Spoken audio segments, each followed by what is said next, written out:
बिस्मिल्लाहिर्रहमानिर्रहीम। अस्सलाम वालेकुम एवरीवन, कैसे हैं आप सब लोग। मैं बिल्कुल ठीक ठाक हूँ, शुक्र है अल्हम्दुलिल्लाह से, और दुआ करती हूँ आप सब भी खैर वाफियत के साथ हों। और इस पाक बरकत महीना जो कि आ रहा है रमज़ान शरीफ का, इसकी बरकतों के सदक़े, इसकी रहमतों के सदक़े और जो भी इबादात हों उनके सदक़े हमारी तमाम अल्लाह ताला तमाम ख्वाहिशात और जायज़ दुआएं जितनी भी हैं सबके दिलों में वो कबूल फ़रमाएँ और हम सब की इबादतों को कबूल फ़रमाएँ, आमीन। यहाँ जो है ना किचन की सफाई रह गई थी और घर की भी अभी थोड़ी बहुत बाकी है, पर यही था कि किचन को पहले देखना होता है और इसके काम जो है ना वो फिर बहुत डीपली होते हैं। घर इतना डीपली नहीं होता क्योंकि घर की सफाई डेली हो रही होती है। किचन को जो है ना हम ऐसा ही अक्सर होता है कि कोई काम करते हैं तो उसको कबर्ड्स के अंदर डाल दिया और वही छुपा दिया, तो बस ऐसे ही हो रहा होता है। कोई चीज़ गिर जाती है तो यही होता है कि बाद में साफ़ कर लेंगे। तो कुछ ऐसा ही सीन 1-2 महीने से मेरे साथ भी हो रहा था कि मैं यही कह रही थी रमज़ान की जब मैं तैयारी करूँगी तो जब भी मैं इसकी डीप क्लीनिंग करूँगी तो उससे क्या होता है, दिमाग में ये चल रहा होता है यार बस करनी तो है सफाई, तो कोई चीज़ गिर जाती है या कुछ हो जाता है। जैसे कि इस कैबिनेट में मैं मुझसे जो है ना नमक गिर गया था और मैंने यही सोच के 2-3 दिन पहले ही छोड़ दिया था कि अभी मैं जो है डीप क्लीनिंग वैसे ही करूँगी, तो बस जब ही साथ इकट्ठा कर लूँगी और फिर मेरे लिए इतना काम फैल जाता है। फिर भी मैं करती रहती थी आगे-आगे से, जो भी थी जो है ना बर्नियाँ वगैरह हटा के, बॉटल्स वगैरह हटा के मैं साफ़ कर लेती हूँ, पर यही होता है कि कुछ ना कुछ गंदगी रह ही जाती है क्योंकि रोज़मर्रा किचन का इस्तेमाल बहुत ज़्यादा आ रहा होता है हमारे इस्तेमाल में। किचन में खाना पकता है, ग्रीसी काम होता है बहुत ज़्यादा, तो इसकी डीप क्लीनिंग होना बहुत ज़रूरी होती है। सबसे पहले तो कैबिनेट्स वगैरह मैं साफ़ कर लूँगी ऊपर से, फिर उसके बाद जो है वो चूल्हे और स्लैब्स की बारी आएगी। बकाया और भी काम है जो कि मैं आपको आगे दिखाऊंगी। इतना कुछ कबाड़ा इसके अंदर से निकला था, कुछ चीज़ें जो है वो फालतू भी थी जो कि मैंने फेंक दी थी और कुछ चीज़ें जो थी उनको दोबारा से ही साफ़ करके रख दिया था तरतीब से।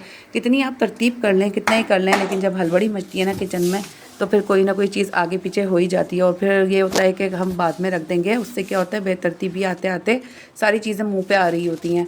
तो बाज़-औक़ात तो यही होता है कि फिर कभी कभार टाइम मिलता है बीच के अंदर तो मैं इस तरीके से डीप क्लीनिंग करके और चीज़ों को जो है वो सेटिंग करके रख देती हूँ। पर फिर वो यही होता है कि हफ़्ते के अंदर कोई एक दिन ऐसा हड़बड़ी का आ जाता है कि सारी कोई ना कोई एक कबर्ड जो है वो बेतरतीब सी हो जाती है। तो बहरहाल ये तो चलता रहता है और इस तरीके से तो हम परफेक्ट हैं भी नहीं ना, तो किचन का काम जो है वो डेली बेस पे हो रहे होते हैं। तो घर के काम और किचन के खाना पकाकर ही लेडीज़ जो है हम हाउसवाइफ थक जाती हैं।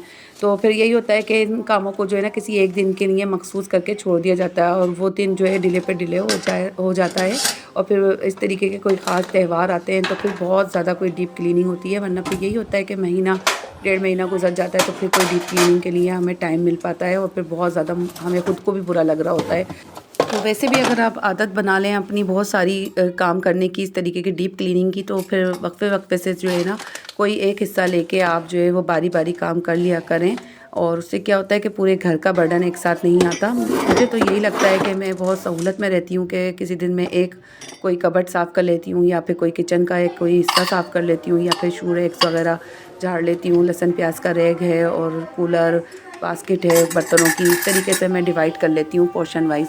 कोई भी जब भी टाइम मिलता है मेरे पास तो मैं कोई एक चीज़ जो है वो साफ़ करके किचन में से निकल जाती हूँ, तो उससे क्या होता है एक साथ तो बर्डन नहीं पड़ता। पर क्या होता है कि डीप क्लीनिंग जब भी होती है ना तो उस हिसाब से तब भी नहीं हो रही होती है और वो एक साथ ही हो रही होती है, तो फिर एक दिन जो है वो मखसूस निकालना ही पड़ता है। इतना कोई गंद कचरा जमा हो जाता है तो बस यहाँ पे वही वाली डीप क्लीनिंग हो रही थी। और ख़ास तौर से क्या होता है, कैबिनेट्स के अंदर कोई ना कोई चीज़ गिरती रहती है तो वो जमा होती रहती है और फिर उसके अंदर कॉकरोचेज़ वगैरह पैदा हो जाते हैं।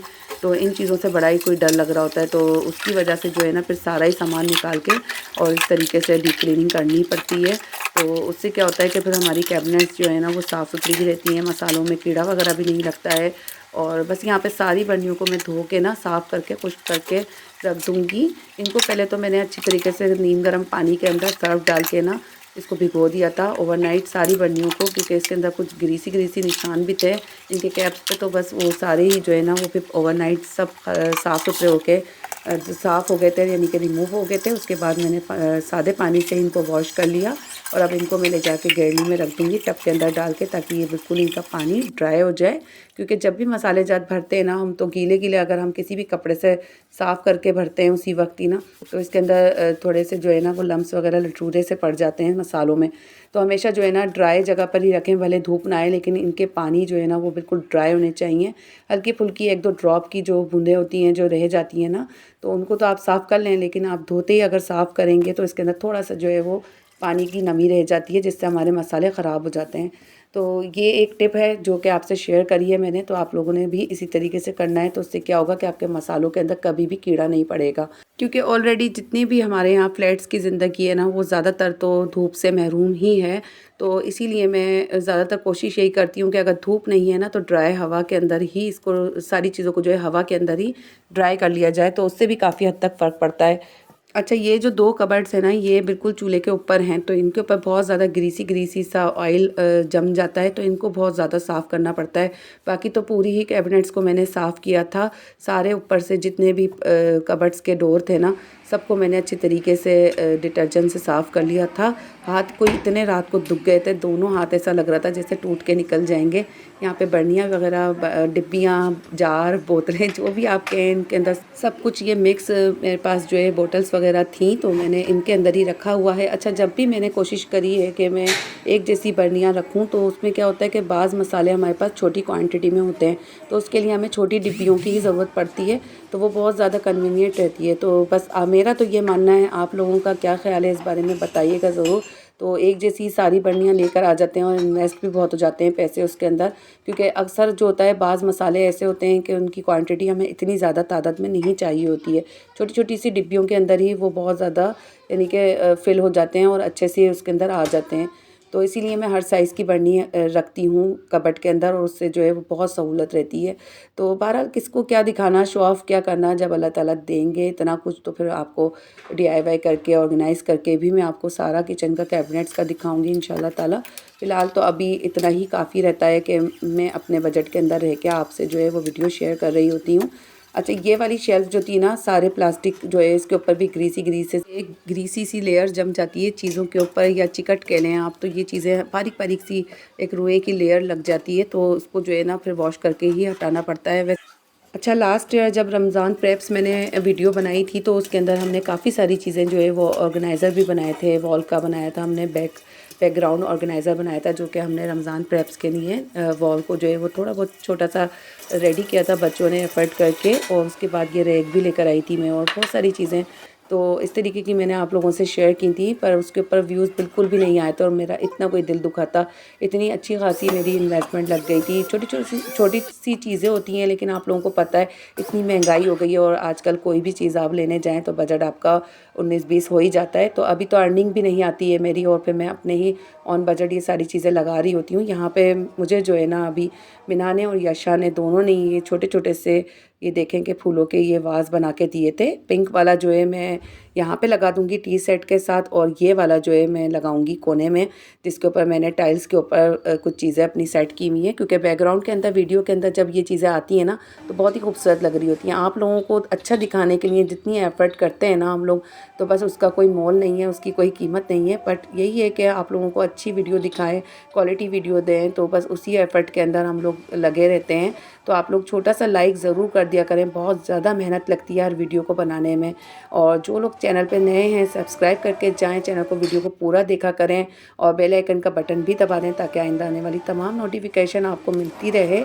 ये तमाम चीज़ें जो हैं अभी पुरानी ही लगाई हैं मैंने लास्ट ईयर की, और 1-2 चीज़ें अभी मेरा है इरादा कि मैं लेकर आऊँ और थोड़ी बहुत जो है और डेकोरेशन करूँ, तो वो भी आपसे आहिस्ता-आहिस्ता शेयर कर लूँगी। ये लाइट्स लेकर आई थी मैं, बहुत चीप प्राइस में मिल गई थी। छोटी-छोटी सी लाइट्स हैं ये, मुझे ज़्यादा बड़ी-बड़ी सी अच्छी भी नहीं लग रही होती हैं, क्योंकि इतना हैवी अगर हम इसके ऊपर डेकोरेट कर देंगे लाइटों का, तो फिर इसकी खुद की जो वैल्यू है ना वो ख़त्म हो जाएगी। तो छोटी-छोटी सी इसके अंदर बिल्कुल बारीक-बारीक सी बल्ब लगे हुए थे, और बिल्कुल माइनर सा ही इसके अंदर जो है ना तार था, जिससे ये जल रही थी, बहुत ही खूबसूरत लग रही थी।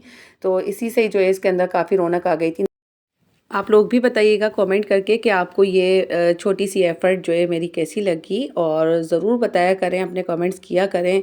और ये जो बास्केट बना के दी थी फ्लावर्स की, यशा और मिन्हा ने दोनों ने बहुत ही खूबसूरत बनाई थी। तो इस तरीके की छोटी-छोटी सी एफ़र्ट करके बच्चे जो है ना घर के अंदर अपनी ही एक डीआईवाई करके या डेकोरेशन पीस बना के लगाते हैं। मुझे बहुत खुशी होती है। यशा ने जो हैंडीक्राफ़्ट का एक वॉल डेकोरेशन पीस दिखाया था मैंने आपको लास्ट व्लॉग में, तो वो भी बहुत खूबसूरत बनाया था। उसकी भी पूरी डिटेल मैं आपसे शेयर करूँगी नेक्स्ट व्लॉग में। अच्छा, यहाँ जो है ना मैंने सारे जार ड्राई करके रख दिए हैं। ये नेक्स्ट डे की सुबह की व्लॉग है, तो मैं बस ड्राई करके इसको किचन में ले आई थी और अब सारे मसाले जो है वो इसके अंदर फिल करूँगी।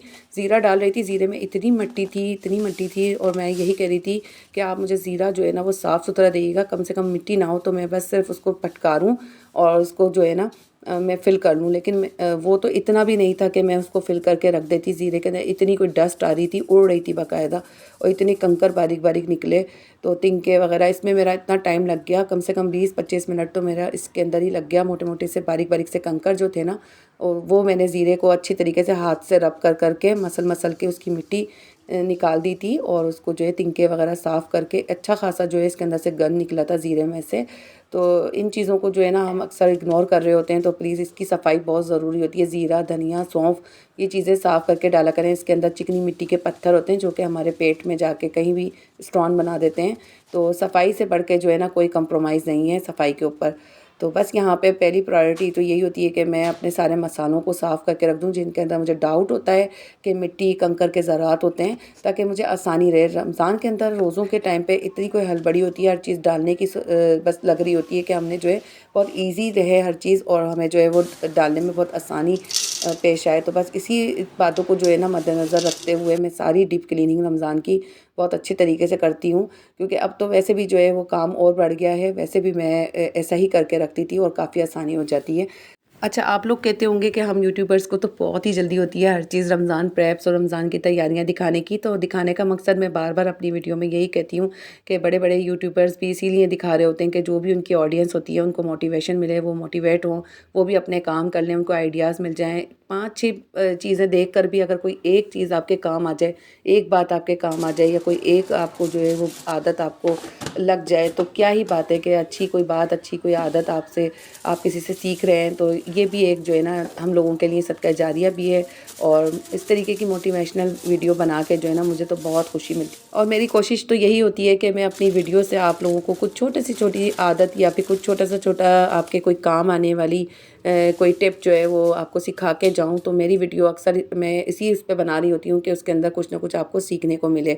तो वीडियो को मैं यहीं पर ही एंड करती हूँ। इसका नेक्स्ट पार्ट जो है वो बहुत इंटरेस्टिंग आएगा, उसके अंदर आपको बहुत सारी चीज़ें सीखने को मिलेंगी इंशाअल्लाह ताला। तो जब तक के लिए दुआओं में याद रखिएगा, अपना बहुत सा ख्याल रखिएगा। अल्लाह हाफ़िज़।